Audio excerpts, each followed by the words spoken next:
Dr. Hyman is a family physician, an internationally recognized leader, speaker, educator, and advocate in the field of functional medicine. He's the founder and director of the Ultra Wellness Center, the head of strategy and innovation of the Cleveland Clinic Center for Functional Medicine, a 13-time New York Times bestselling author, and board president for clinical affairs for the Institute of Functional Medicine. He's also the host of one of the leading health podcasts, The Doctor's Pharmacy, and a regular medical contributor to several TV shows and networks, including CBS This Morning, Today Show, Good Morning America, The View, CNN, and Dr. Oz. Dr. Hyman is committed to making all Americans healthier, and we are so excited, as Doro has said, to have him join us today. His first segment is a discussion of all things immunorejuvenation in the time of COVID-19. The healthier we are, the better equipped we are to stand up to COVID. Dr. Hyman will explain how we can recharge our own immune systems. We're so lucky because Dr. Hyman will stay with us for a second segment where he will dive deep and talk about how to save our planet, our economy, and our communities, doing this all one bite at a time. Welcome, Dr. Hyman. Thank you so much, Dora and Tricia. It's really my pleasure to be here at the Co-Mindfulness Summit. Very excited to be sharing with you some important information about something that's concerning all of us, which is our health, and particularly in this time of COVID, which is even more concerning and trying. I'm going to share with you about a concept that I think all of us might be interested in today called immunorejuvenation, which is the idea that we actually have the ability to rejuvenate and enhance the function of our immune system. But in this time of COVID, we're increasingly threatened by our underlying poor health. And that's what I want to talk about today. How do we fix our poor metabolic health that's driving and increasing our risk for COVID-19? We're also going to talk about how to do that through this incredible new science called functional medicine. You may not have heard about it, but it's essentially a way of thinking about the body as a system, as a whole integrated system where everything is connected, and that you can restore health not by treating disease, but by optimizing the function of all your basic biological systems, which you probably have heard somewhat about, whether it's your microbiome or your immune system or your energy production system or your communication systems. These are the things we focus on in functional medicine. So we don't treat diseases specifically, we enhance health. And that's why we can focus on talking about immunorejuvenation. So before I get into that, I want to share some pretty bad news, which is that we are increasingly a sick society, and chronic disease affects over 6 out of 10 of us in America. 4 out of 10 have basically 1, 2 or more diseases.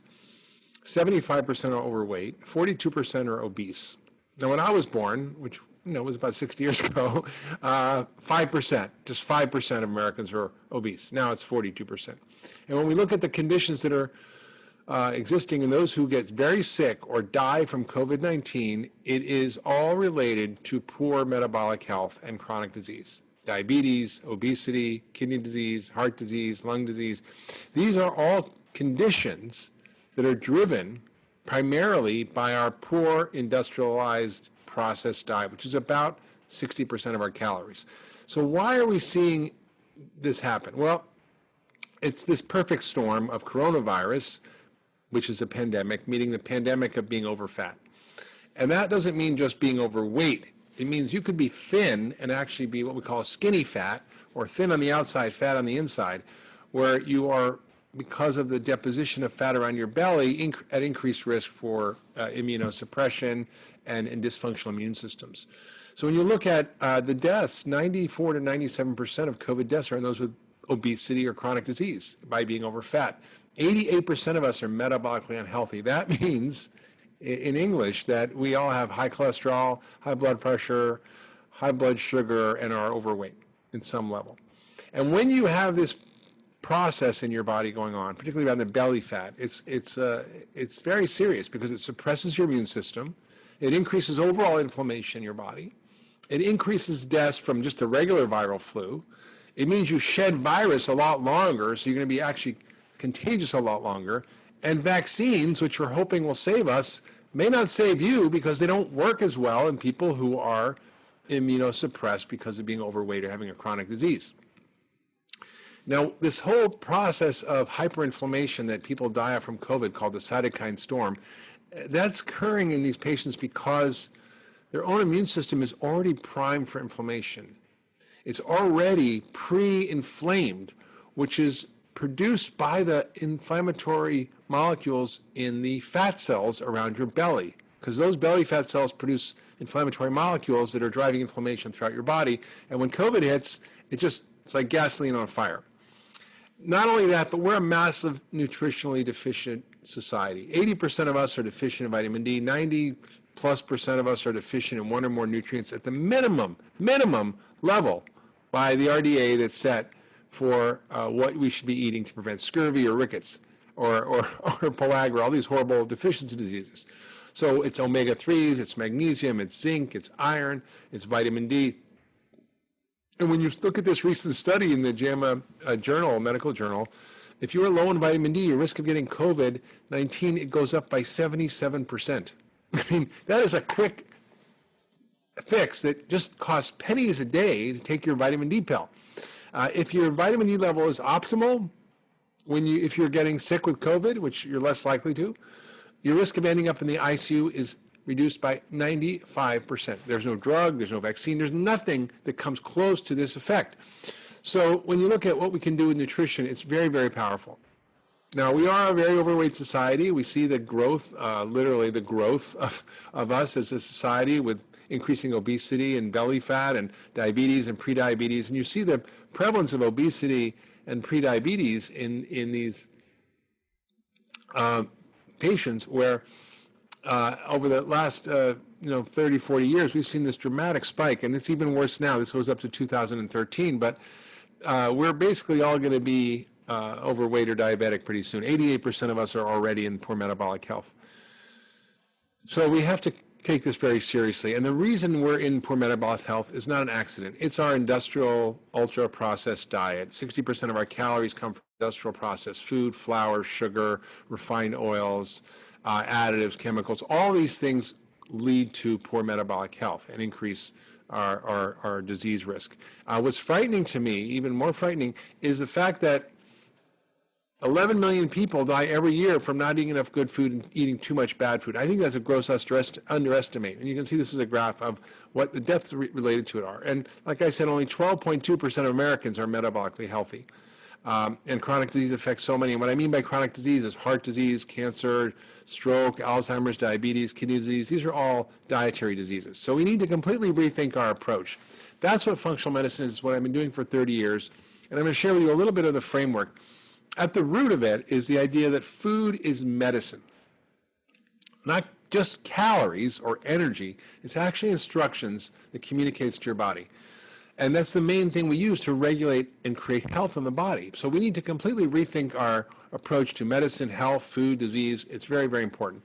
And we got into a real big problem when we looked at the idea that food we looked at the diseases are all caused by a single factor that can be identified that causes a single disease that then is cured by a single drug. This is Louis Pasteur, who discovered the bacteria, and we learned that you could get, for example, streptococcal pneumonia that would be caused by a streptococcus bacteria that would be killed by penicillin. It's a beautiful model. Works great for infectious disease, mostly, but not for chronic disease, because these are multiple factors that are affecting your metabolism and your immune system and everything else. So you can't take this old model of a single cause causing a single disease with a single drug. You need a very systemic approach to treat the system and not the symptoms. So we got into this naming and blaming game where we name the disease and we blame the name for the problem instead of really understanding what's at the root cause. And this paradigm shift is as big as a paradigm shift that we've ever had. It's like Columbus saying the earth is not flat, or Galileo saying the sun doesn't revolve around the earth, or Einstein saying that our time and space concepts are wrong, or Darwin saying that species evolve. These are massive paradigm shifts, and that's the same as what's happening now. And what I would say in our current framework, the way we think about diseases, they don't exist in that way. They're basically these functional dynamic networks where everything's interacting to determine health or disease. So we've been focused so much on treating disease, we forgot to do the thing that actually has the most effect, which is creating health. So when I learned medicine, I didn't take a class called The Science of Creating Health 101. I just took diseases. And it turns out that learning how to create health is a far better approach to treating disease than actually treating it directly. And we see these various themes that are emerging in the science that are universal, underlying all diseases. Inflammation is one of them. Causes heart disease, cancer, diabetes, arthritis, autoimmune diseases. Our microbiome, our gut, is enormously important in our overall health and well-being. And we see that it's probably the most underappreciated organ in our body that drives so many chronic illnesses, and that it is really also the source of health if it's a healthy gut. We also see our energy factories. Our mitochondria are critically important in making energy, and as they get injured by our processed diet and toxins, we end up declining in our health and our strength, and we lose muscle.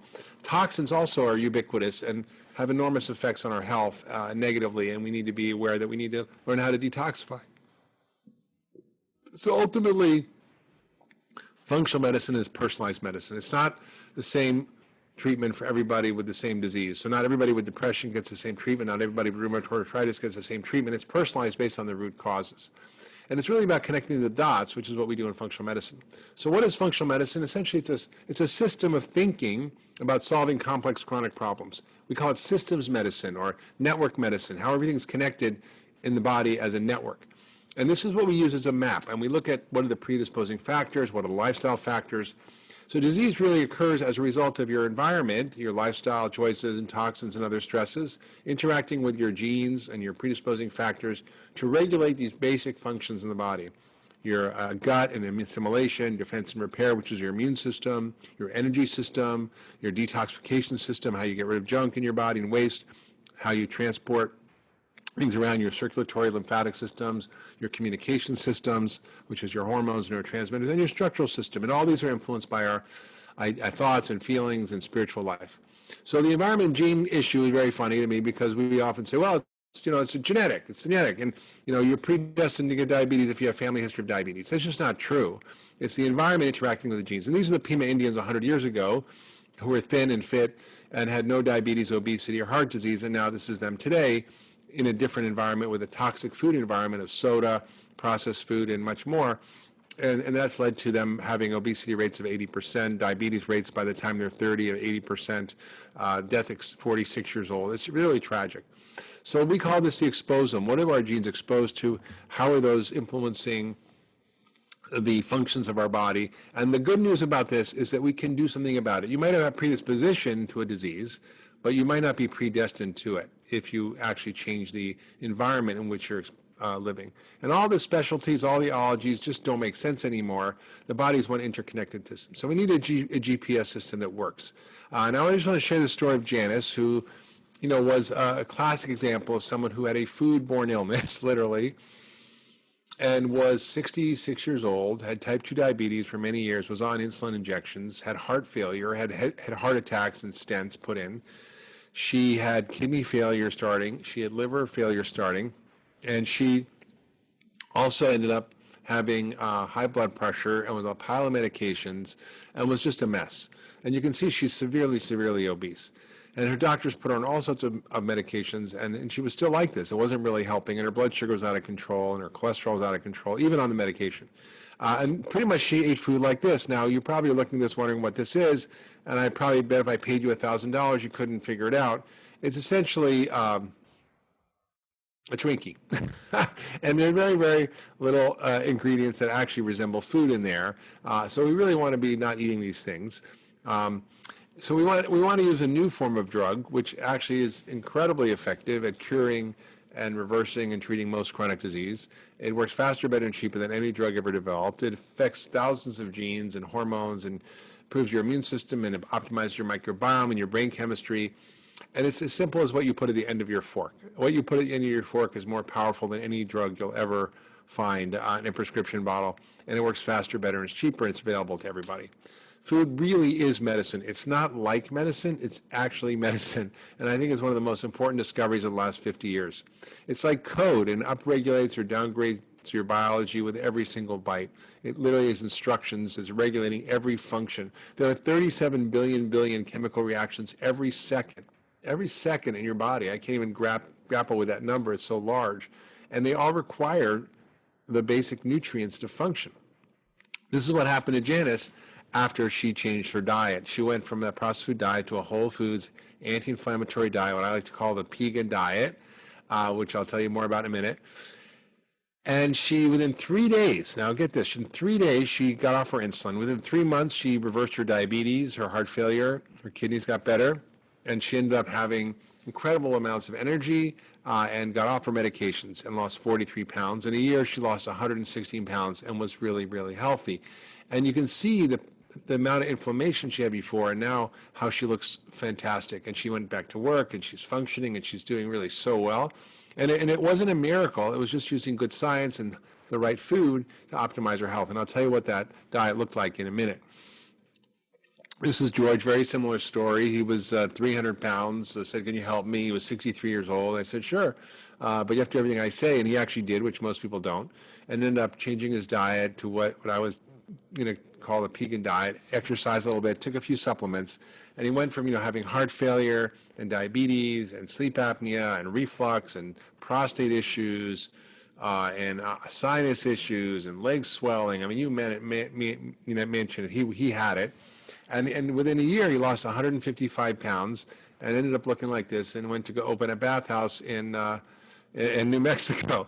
So these are common stories we see, and it's not about a gastric bypass. In fact, a study came out recently that showed that there was no difference between just changing your diet and having a gastric bypass, and it had the same benefit if people change their diet enough. So the solution really is food. And when I say food, I mean food. I don't mean food like substances. I don't mean factory-made science projects. I don't mean things like a Twinkie, which really is not really anything resembling food. You don't basically want to eat food that rots. If it doesn't rot, you probably don't want to eat it. So it's just food. And I wrote a book recently called Food, What the Heck Should I Eat? Because it's so confusing for people, and a cookbook that went along with it, What the Heck Should I Cook? Where I go into great detail about the science of what we know, what we don't know, and how to come up with a set of simple guidelines and principles of what to eat and also what to cook. So the question is, what's the best diet for us humans? What is it? Is it a different diet to treat diabetes than to cure Alzheimer's, a different diet for autoimmune disease or heart disease? Well, the truth is there are some subtle differences, but the basic principles are the same for all of us. Eat real food. And I often speak at churches, and I try to explain it like this. I say, it's really simple. Just when you go to eat something, ask yourself a simple question. Did God make this, or did man make this? Did God make a Twinkie? Nope. Did God make an avocado? Yep. So it's pretty simple, and if you focus on that, you often will actually be able to completely fix your diet and just get rid of things that were made in a factory, unless they're simple, right? If it's a canned salmon or canned tomatoes and you recognize the ingredients and it's real food, that's fine. So what are the principles of a Pegan diet? Now, I was sort of called the Pegan diet as a joke because I was sitting in a conference once between two doctors who were arguing. One was a vegan cardiologist, the other was a paleo doctor. And I said, well, if you're vegan and you're paleo, I must be Pegan. And everybody laughed, and I thought that was a funny joke. But then I began to think about it and realized that they had everything in common except where they get their protein, and that they had far more in common with each other than the traditional American diet, or this we call the standard American diet or SAD diet. So I said, what are the things that we kind of can agree on? And let's talk about what does the science say and combine that with common sense. And I'm writing a book. It's coming out February of 2021. Called the Pegan Diet, 21 Practical Principles for Reclaiming Your Health in a Nutritionally Confusing World. So what are there? The first is, the biggest culprit here is sugar and starch. We eat 152 pounds of sugar and 133 pounds of flour for every man, woman, and child in America. Now, I'm not having that much, so probably some of you eat a little more.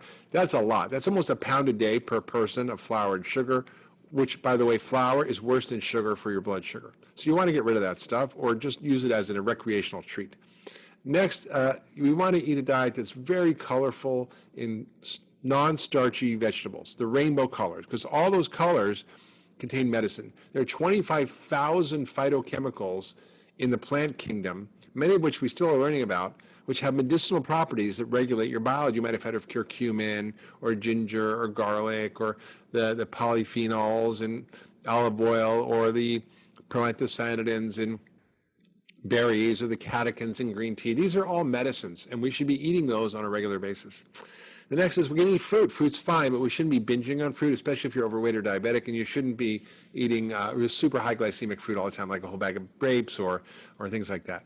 Next, you want lots of good fats. Fats are not bad. They won't make you fat. I've written a whole book about this called Eat Fat, Get Thin, but lots of omega-3 fats from wild fish and certain nuts and seeds. Olive oil, avocados, nuts and seeds, as I said, are a great source of fats. Not so many of the refined oils, the processed oils. They're industrial products, and they're in everything, and they're just a sign of poor quality food. Dairy, there's a lot of controversy about dairy, but it's not nature's perfect food unless you're a calf. And so you want to avoid or limit most dairy, except you could try sheep and goat cheese, which are better, or if you're lucky, you can try to find cows that have A2 casein, which are like Guernsey cows or Jersey cows, which are better tolerated and less inflammatory. These are aspirational principles. We can't follow them 100%. I certainly don't. But if we can design a perfect diet, this is what it looked like. We want to ideally have more organic foods, whole foods, fresh foods, local foods. If we do eat animals, and that's a whole other conversation. If you're interested in learning more about what I think about it, you can read my books, listen to my podcast.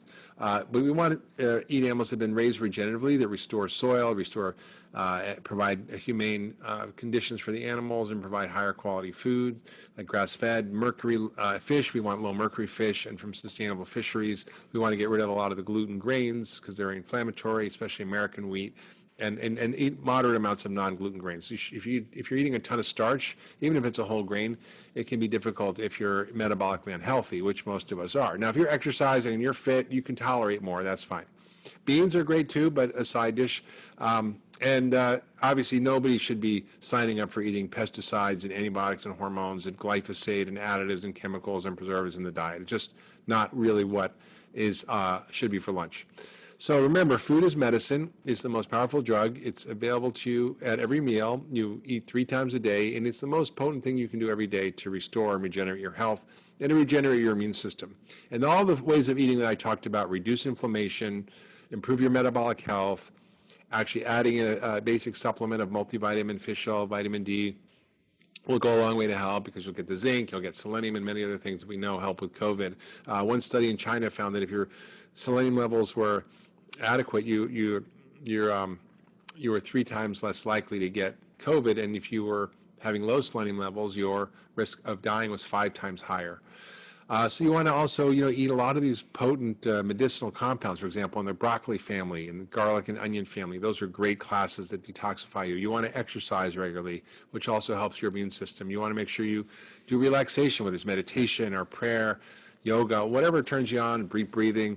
That's great. And you want to make sure you get adequate sleep. We all need adequate deep sleep, probably 7 to 8 hours each a night, and many Americans are not getting that. And again, some basic supplements. You don't have to go crazy, but a good multi-fish oil, vitamin D, and maybe a little magnesium is important for most people.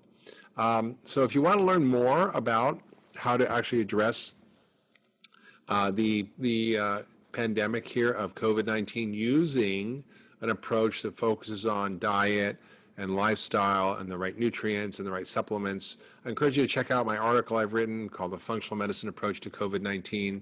Just go to drhyman.com/C19. I wrote it at the beginning of the pandemic, but surprisingly, it's still pretty accurate, except the numbers are a lot worse about how many people actually have COVID. And I encourage you to also listen to my podcast, The Doctor's Pharmacy, which is, I think, very interesting place to learn about food and food policy and agriculture and all the things we care about in terms of optimizing our health. And of course, you can always follow me everywhere at Dr. Mark Hyman at Instagram, Facebook, and Twitter. So really been a great pleasure speaking with you today. I'm so happy to have this chance to talk to you about immunorejuvenation, functional medicine, and food as medicine. I hope you've enjoyed this talk.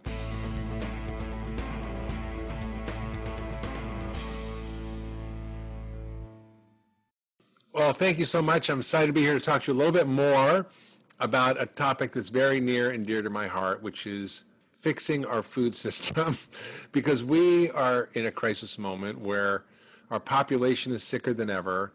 COVID is ravaging those with poor metabolic health caused by our food system. And I want to share with you a little bit about how we got here and how we can get out of a very difficult system that is perpetuating a cascading series of problems from poor health and chronic disease, its economic consequences, the consequences of how we grow our food in the environment and climate, and also the effects on the poor, minorities, even on education, national security. These issues are all connected. So we're going to talk about what I call a food fix. Now, the good news is there's going to be some shocking statistics and stories here, but at the end of the day, this is a hopeful message because we identify the problem, we can fix it. I love this concept of becoming a regenitarian. No one can be against being regenerated. How do we regenerate our health? How do we regenerate our communities? How do we regenerate rural communities? How do we regenerate our economy? How do we regenerate the soil? How do we regenerate ecosystem, the environment? Who's against that? And it's a very powerful concept that allows us to use a filter to decide what we need to do to restore and regenerate our own society, our human health, and planetary health, and more. And all this also connects to this idea of regenerative medicine. It's not just how we treat diseases, but how do we create optimal health? How do we rejuvenate our biology using the science of what we call functional medicine, which we just talked about? How do we regenerate the earth? We are in a crisis now where we're losing so much soil, and we'll talk about that. But we can really change the narrative about this. And I encourage you, if you're interested in regenerative agriculture, to watch a movie that just came out on Netflix called Kiss the Ground. So just kind of recap a little bit where we were last time. This chronic disease pandemic is meeting this COVID pandemic, and it's dwarfing it, really. This is affecting nearly every American, directly or indirectly. 6 in 10 of us have a chronic illness, 4 in 10 have more than one, and 88% are metabolically healthy. And it kills about 11 million people a year globally. I think that's an underestimate from poor diet. And the expenses are just skyrocketing. It used to be 5% of the federal budget was for healthcare in 1970. It's now 30%. And it's on track to be 100% not too long as our population gets older and sicker and fatter. So why is this happening, and how did this occur? Well, it occurred to me that a lot of this had to do with, the food system. And as a doctor sitting in my office treating patients for diabetes or whatever it was, I began to realize that, food was the biggest driver of their diseases. And I was curing them with food, but then I began to think about looking upstream, because functional medicine is all about causes and about why. So why do they have diabetes? They're eating the wrong food. Why are they eating the wrong food? It's the food system. Why do we have the food system we have? It's our food policies. Why do we have the food policies we have? It's the food industry. So I realized I couldn't cure diabetes in my office. I had to cure it on the farm, in the grocery store, in the kitchen, in the restaurants. That's where diabetes is cured. And so I really began to dig into all these interconnections of how everything is interconnected around food. Now, you probably won't hear about this in politics, in terms of elections. It should be the number one issue, because if we solve food, we solve chronic disease, we solve the cause of the biggest drain and the cause of the biggest amount of our federal deficit, which is the chronic illness burden. We solve the environmental issues we have. We solve the climate issues we have. We solve the ability to rejuvenate communities that are suffering. We help our kids learn better. We improve our national security. We're going to go through all that. So we have a lot of leverage, actually, and it may seem overwhelming, but there's a lot of change happening. There's a lot of good things happening. A lot of companies are actually, businesses are innovating. Billions of dollars are flowing into food and ag tech to solve these problems. And even in their policies, a lot of things are happening in Washington. They're moving things forward, so I'm excited about it. And this is really about connecting the dots. So why do we have this? Because of lobbying. The food industry is the number one industry in the world. And by far, compared to every other lobby group, agribusiness and food were the number one funders. In just 1 year, for one bill, which was the GMO labeling law. And by the way, every other country in the world labels GMO, including China and Russia. So we're not in great company by not doing it. I think Syria might not be labeling, but other than that, we're probably it. And they spent $192 million in 1 year on one bill to fight the labeling. So this is what's happening. This money is flowing into Washington, and they're being educated by lobbyists. The lawmakers are well-intentioned. They're trying to do a good job. They're focused on trying to solve problems, but they're not hearing from people like me or other scientists and academics because they're getting enormous amounts of, quote, education and policies written up and regulations written up by the food industry that they provide for them. This was that graph of the 192 million for the labeling law. And you can see the list goes from A to D here of the amount of companies, and there's all the scrolls all the way to Z. So we have an enormous food industry. They're not all in cahoots with each other, but together they make up the biggest industry on the planet. Big food companies, fertilizer companies, seed and agricultural chemical companies. These are all the ones that are driving this problem. And you can see these are familiar characters that we have that we're used to, the big food companies, the fast food companies, the fertilizer companies, the ag companies. And our policies essentially are not providing the right guidelines. They're not coordinated. They're not intersecting. In fact, there are probably, maybe 8 to 10 agencies that are directly or indirectly regulating food policy, from the USDA to the FDA to the EPA to the Department of Defense, Department of Education. I mean, it just goes on and on and on. Department of Agriculture, obviously. And so they regulate all of these policies, which are often at odds with each other. Just one example is we subsidize in various ways through crop insurance and other ways the growing of commodity crops, basically corn, wheat, and soy, that get turned into processed food, which is 60% of our calories. And then the food companies buy those products and they turn it into highly processed food. In our dietary guidelines, we tell people not to eat that food. We say you should eat whole foods, you should not have a lot of sugar, you should not have processed foods, and you should eat more healthy. But the same USDA spends $735 billion over 10 years, about $75 billion a year, on SNAP, or food stamps, for the poor, which is 46 million Americans now. It's even more, I think. And 75% of that food that they're eating is junk food, which the government's paying for. So soda is 10% of that pie. And so 10% of the food stamp program goes for soda, and it's causing enormous ill health on the other end, which is costing us enormous amounts of money in Medicare and Medicaid bills. So we're paying for it on the farm. We're paying for it to be given to the low socioeconomic groups in this country. We're paying for the health consequences. And there's even a fourth way we're paying for it, which is the collateral damage, or externalities as they're often called, that are the damage to the environment and the climate and the soil by the way we farm. So who's paying for it? And the policies aren't connected. Food labels are a problem. Our agricultural policy, I mentioned, are a problem. Our lack of regulation, for example, of things in our environment, like glyphosate, which is extremely toxic to the soil, toxic to our microbiome, has been linked to cancer, is really being used extensively in farming. It's the number one agricultural chemical, and the EPA allows it to be used where it's not used in many, many other countries. There's a lot of fights against food taxation and regulations. We allow unrestricted marketing, we'll talk about. So these are all challenges. Just one bill alone, the Farm Bill, $500 million is spent by the food industry just to regulate that. If basically we were eating what the government was funding in terms of agriculture, we wouldn't be eating what the My Plate says, which is half your plate is fruits and vegetables and protein and grains, a little bit of dairy. We'd be eating basically 61% of our diet is refined grains, refined oils. We'd have a giant cotton napkin because we subsidize cotton, a little bit of tobacco, a little bit of meat, but we also would be having less than 0.5% of vegetables. So we're told that 50% of our plate is vegetables, but only half of the, quote, subsidies go to vegetables, and it's almost all to apples. Also, it affects our kids. There's a tremendous achievement cap. Our kids can't learn well in school. They're academically challenged because of their brain not functioning on the food they're eating. There's really a wonderful report by the Center for Disease Control about nutritional effects on academic performance, showing poor attention, poor focus, poor grades, disruptive behavior, and so on. So we know the science is very clear here that by improving kids' nutrition, you improve their brain function, their academic performance, and their lifelong success. So we're seeing 40% of kids being overweight. We're seeing 1 in 10 kids with ADD, and we know this is a big issue.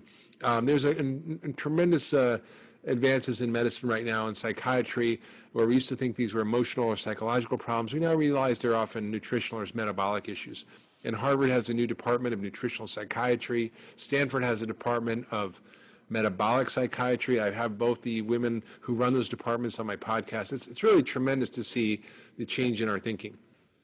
So ADD is this other huge issue, which again is very much food related and can be helped. This is a little boy who came to see me with a very poor diet. He never ate a vegetable in his life, constant diet of processed food, massively nutritional deficient in omega-3s, magnesium, zinc, the B vitamins, because he wasn't getting it in his diet. And his handwriting was illegible. He had severe ADD. And you can see, this is just tragic. And a lot of these kids have this. After 2 months of changing his diet and giving him some basic nutritional support, he went from handwriting like this to handwriting like this. Now, how does this happen? How does this happen to a kid's brain? It happens because you take out the bad stuff, you put in the good stuff. You take out the junk food, which makes him have junky brain, and you put in the good food, which makes his brain be more functional and coherent. This is what kids are getting for lunch. This is considered a healthy lunch at school. You've got ketchup, which is a vegetable. You've got potatoes, which are a vegetable, deep-fried tater tots. You've got deep-fried chicken nuggets. You've got milk, which is often low-fat milk, or fat-free milk, which actually has been shown to actually make kids more hungry and gain weight. And you've got cookies, which is more sugar. Of course, you've got an orange, but I don't know how that well is going to go down.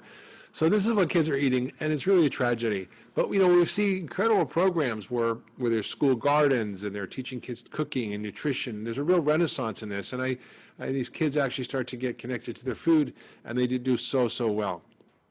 This is a friend of mine, Jill Shaw, who helped fund kitchens in Boston City schools and was actually able to get their schools to put in kitchens, teach the kitchen staff to make the food designed by top chefs that was within the school budget for lunch money and within the school nutrition guidelines. And they did this in a way that the kids ate the food, they didn't throw it out, it was delicious. They not only got healthier, but their academic performance improved. And they did it all in a very, very low-cost way that is scalable to everything.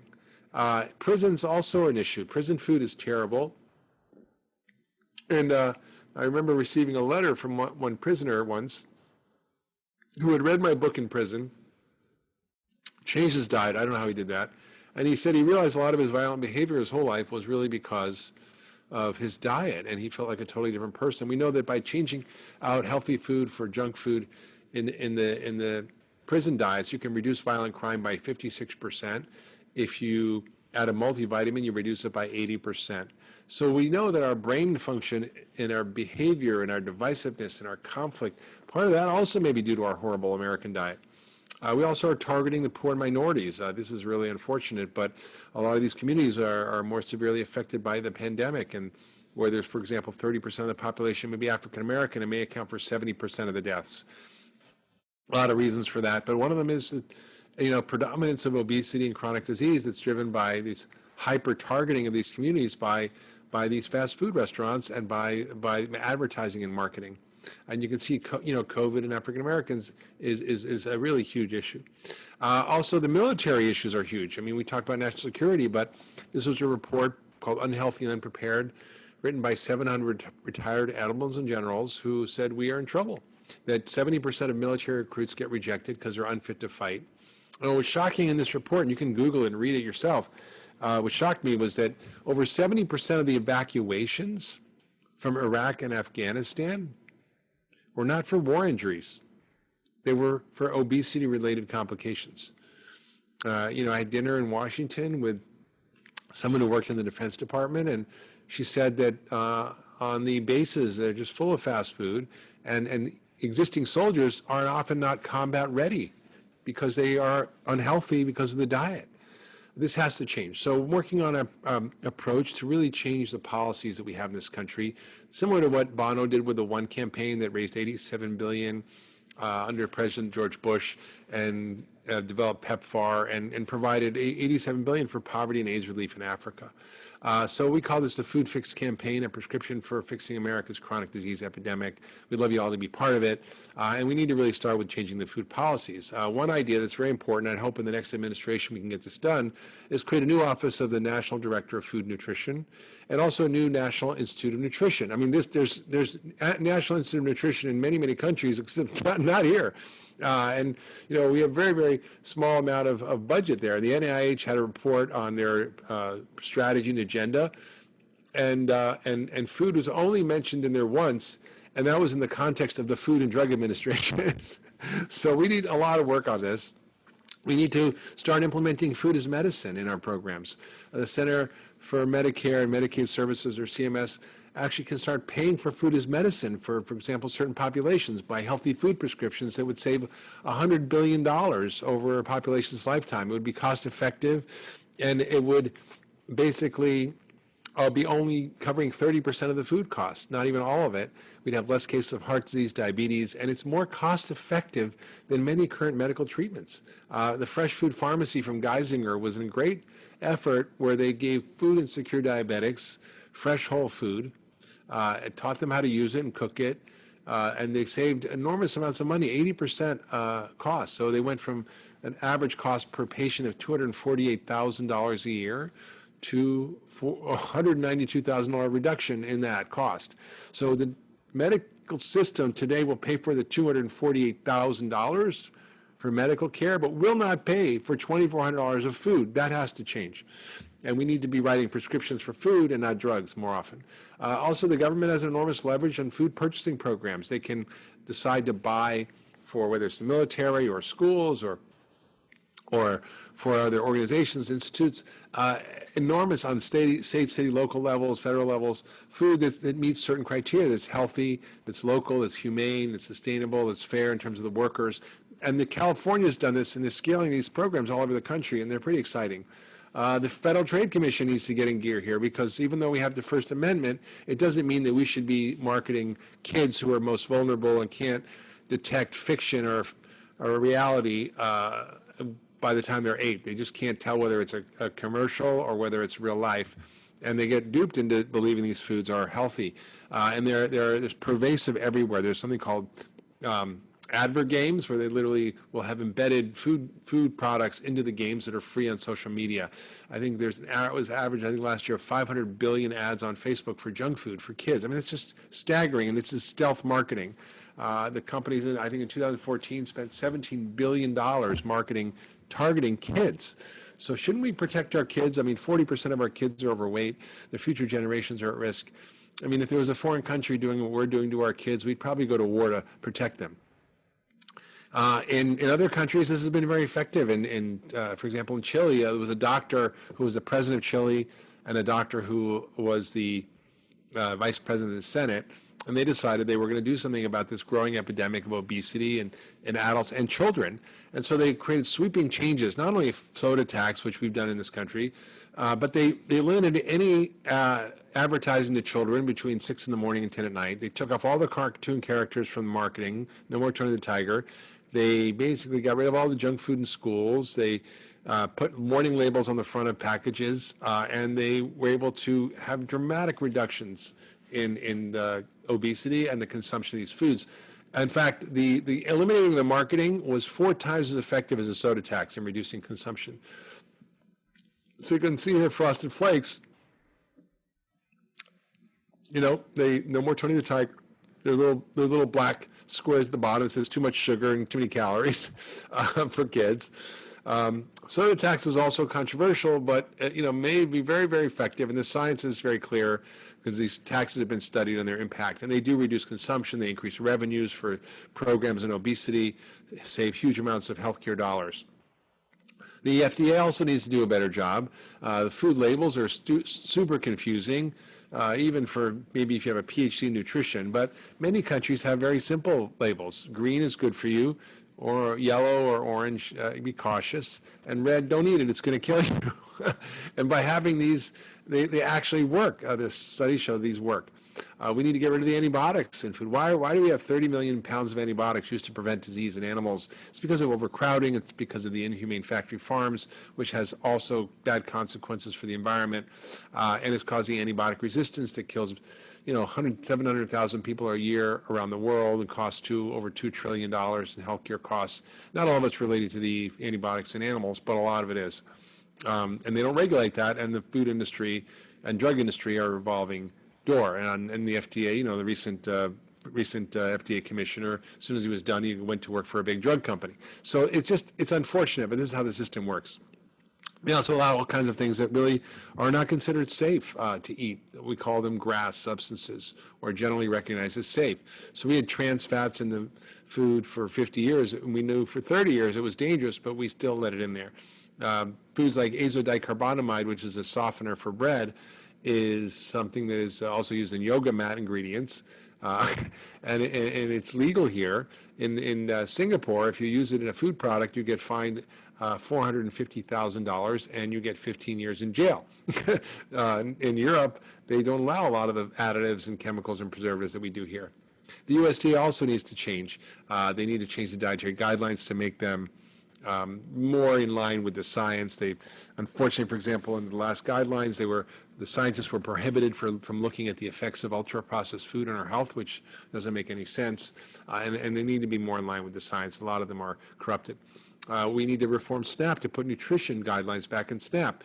You know, we have guidelines for school lunches, we have guidelines for women, infants, and children's program, but we don't for the SNAP or the food stamp program, and that's why we see the people who consume food stamp foods tend to be more sick and unhealthy. So those are all the health and human consequences, but there's also planetary and environmental consequences, because what we're doing to ourselves, we're also doing to the planet. And it turns out that the entire food system as a whole, end to end, is the number one cause of climate change, including deforestation, food waste, the processing, packaging, transportation, the industrial farming, the soil erosion. We've lost a third of our topsoil. We do deforestation, which is massive. We lose 7 billion trees a year. Our soil's eroding. The UN says we have only 60 harvests left, meaning we will have no soil to grow food in because it's being eroded by the way we're growing food by massive tilling and monocrops and current agriculture and the chemicals which destroy the microbiology of the soil. We're also dumping nitrogen and nitrogen fertilizer, which has many bad effects. And one of them is it kills all the fish and sea life in the waterways where it drains off from the farm. So in the Gulf of Mexico, which drains the Mississippi River, you know, there's 212,000 metric tons of fish that are dying every year because they're being killed by the nitrogen runoff that causes algal blooms. In Lake Erie, where I work in Cleveland, there was massive algal blooms, and these are totally caused by our system. We're seeing increasing wildfires. We're seeing increasing hurricanes. We're in that season now. It's just devastating. We're seeing increased use of pesticides and chemicals, which have adverse consequences on our health. We're seeing loss of pollinator species. 75% of all pollinator species are gone, and we need those for agriculture. So we can regenerate soil. We can regenerate the system. And this is what's so exciting to me. In the face of all this destruction, there's real hope.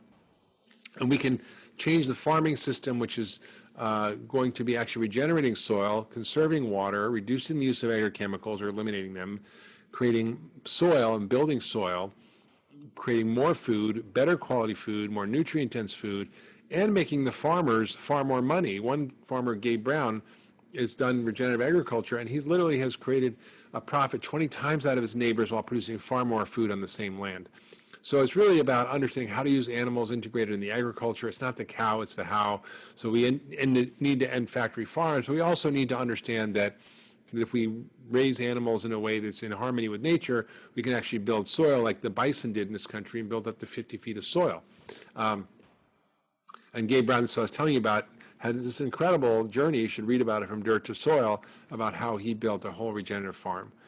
We also need to realize that a lot of chemicals from the farming are in our foods. If you were looking at glyphosate, which has been linked to cancer, there's been billions of dollars of lawsuits, settlements on this.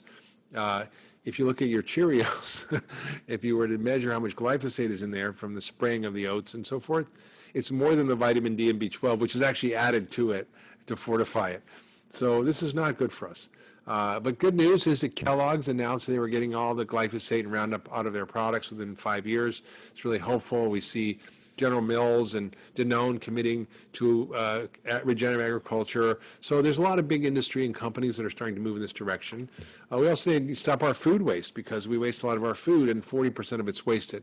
And the good news is this recent administration has put together a food waste reduction alliance with the FDA, the AEPA, and the USDA, and that's really good because it's a big contributor to climate change. Here's me in my compost pile. I really like to garden, and here's my compost. This is in Massachusetts where there's a law passed that you can't throw out your garbage if you make a ton or more of food waste. And so they have to find a way to get rid of it. And this company called Vanguard Renewables partnered with local dairy farmers who are losing money, built these anaerobic digesters, and they throw in the food and they throw in the poop from the cows, and it digests and it produces electricity for 1,500 homes. And they farmers get free energy. They get 100,000 a year, which is more than they ever made. And they sell the energy back to the grid, and they actually he provided electricity for 1,500 homes from one farm. That's just by dealing with the food waste problem. So we have to all work on the change. We have to all be the change we want to see in the world.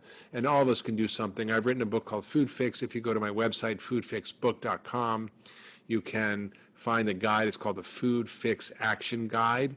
So if you feel like you want to do something, there's over 20 different ideas that you can do yourself personally.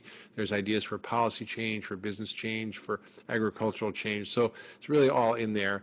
We can start with your own fridge by becoming vegetarians. Most of our fridges don't look like this, but they probably should. We can start to become politically active if we feel like it. And I think if you're always making a choice, right? Eating is a political choice. It's an agricultural choice. It's a health choice. And so this is a guide to food policy action, which is a group that rates different congressmen and senators on their voting records on food. And unfortunately, some of them aren't that great. And they were able to actually use social media and other ways to get them out of Congress. So we actually can have more of an impact than we think. So we all have to solve this together. The health of our human population, the health of the planet depend on it. And I hope you can all be part of that change together and help us save ourselves and save the world, because we need it. And I'd love you to be part of the Food Fix campaign. So join us whenever you can. And of course, you can learn more about all my work at the Doctor's Pharmacy. And I hope you've enjoyed this little detour into the big picture on the food system, how everything's connected, and how we can be actors and really making the change we need to see, and even driving our lawmakers to do the right thing, which I know they want to do. So thank you so much for listening, and you can learn more about me going to my website, drhyman.com, listen to my pharmacy, Doctor's Pharmacy podcast, wherever you hear podcasts, and find me on social media at Dr. Mark Hyman. So thank you so much for having me. Wow. Dr. Hyman certainly didn't disappoint. Both of those presentations were so great and so on the mark. It also really shows us that it's increasingly clear that the health of our global citizens and the health of nations depend on the disruptive innovations that reimagine our current food system from the field to the fork. Well, really, really important messages from Dr. Hyman, and certainly something we might want to go back and re-listen to.